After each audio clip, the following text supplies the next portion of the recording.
Friday of the second week of Advent. A reading from the book of the prophet Isaiah. Thus says the Lord, your Redeemer, the Holy One of Israel. I, the Lord your God, teach you what is for your good, and lead you on the way you should go. If you would hearken to my commandments, your prosperity would be like a river, and your vindication like the waves of the sea.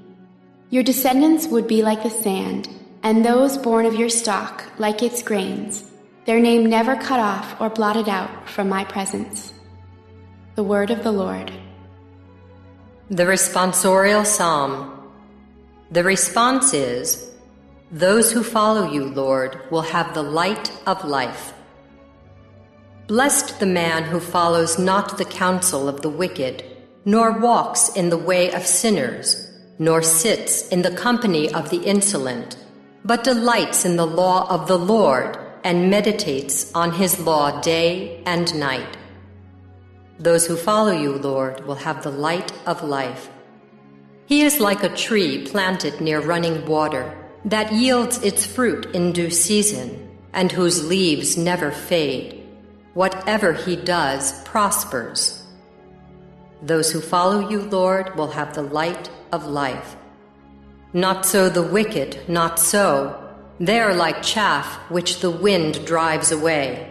For the Lord watches over the way of the just, but the way of the wicked vanishes. Those who follow you, Lord, will have the light of life. A reading from the Holy Gospel according to Matthew. Jesus said to the crowds, "To what shall I compare this generation?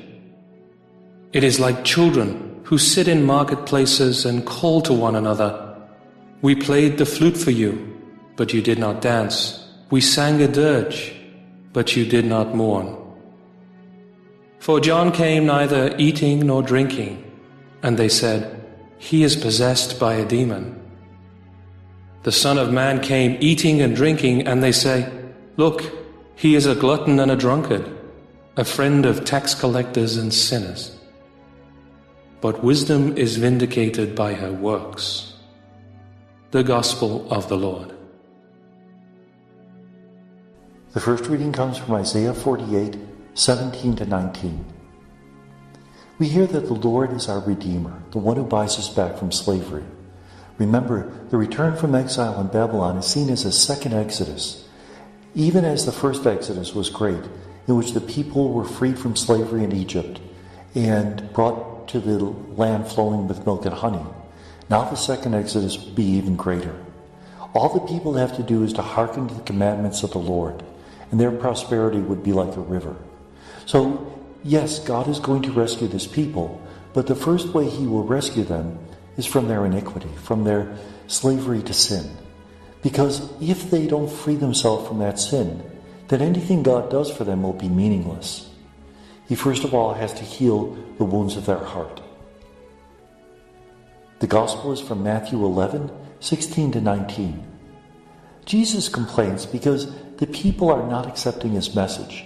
He says that John the Baptist came and he fasted in the desert, he didn't drink, and everybody said he's out of his mind. Now Jesus comes along, he eats and drinks. They say he's a glutton, a drunkard. What is Jesus saying? No matter who came, no matter how they came, they wouldn't be ready to accept it. That they were so filled with themselves and the idea of how the Messiah should come, that when he finally did come, they could not embrace him because they were worshiping an idol and they were not ready to surrender to the way that God was working in their midst. That's a danger in the spiritual life.